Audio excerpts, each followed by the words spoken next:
Magandang hapon mga kabay. So ito mga kabay, meron akong estimate dito, 39411 letter A, DWE 8300S. D4 po ito mga kabay, non-DeWalt. So ang wattage nito mga kabay, 1110. Ayan. Model niya DWE 8300S. So ayan mga kabay, sasaksak natin. So wala po siyang power mga kabay. Ginagalaw ko na yung cord niya. Wala talaga. So bubuksan natin mga kabay. Tingnan natin kung ano ang problema.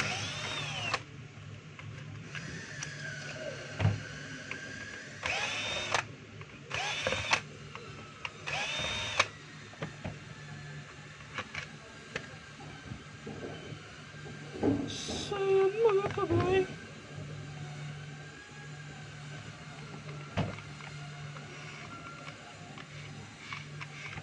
aha, so meron siyang carbon, kaso lang tingnan natin yun, maiksi na po yung carbon niya mga kabay. Baka labas na po yung stopper nito. Ayun mga kabay, kaya di po siya gumagana dahil labas na po yung kanyang stopper. Ayan, mapapansin nyo mga kabay, ayan, yung sa carbon nya, ayan, meron po siyang umusli. Ayan, so ibig sabihin yan mga kabay, yun yung stopper ng carbon. Pag yan lumabas na, hindi na siya gagana. Ngayon tatanggalin natin yan, tapos babalik natin ulit, tingnan natin kung gagana siya. So yan mga kabay, tatanggalin ko yung spring. Hindi nabunot yung spring mga kabay, carbon lang nadali.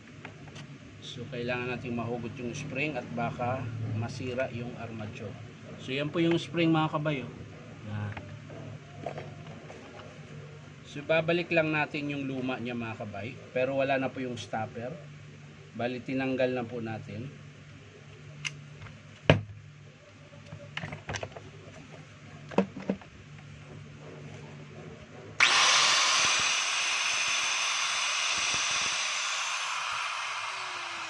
So yung carbon lang po ang sira nung grinder na ito mga kabay. So saglit lang mga kabay, kunin ko lang. So yan mga kabay, nakakuha po ako ng carbon brush. Ayan. So ang part number nito mga kabay, 4222682. 4222682. Yan. Yan po yung part number ng carbon brush. So ito yung carbon brush ng mga kabay na bago. Yan. So kakabit po natin. Matigas. So kailangan ng pangsundot. So yun yung carbon niya mga kabay. Maiksi na po. Tsaka labas na yung stopper. Yun yung kagandahan sa orig mga kabay. Pag naubos na siya, may stopper po siya. So kusang hihinto na lang siya.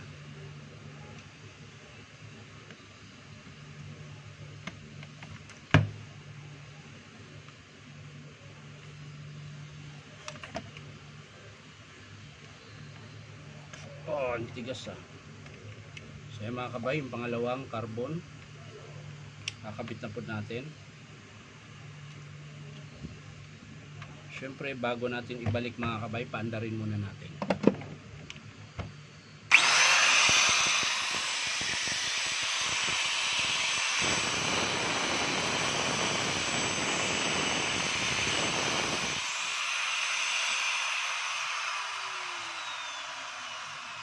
So yan mga kabay, gumagana na po siya at wala po siyang siklab.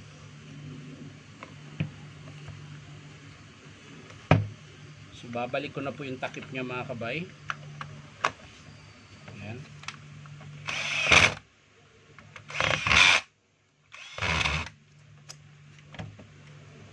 At yung takip sa likod mga kabay, yan.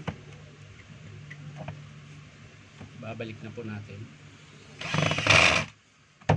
Testing ulit.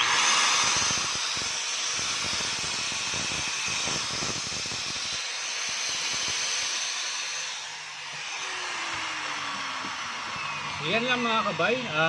Maraming salamat sa panonood. At syempre, baka naman pwedeng pa-like and share. At subscribe na rin po sa aking YouTube account na Inom Tabay.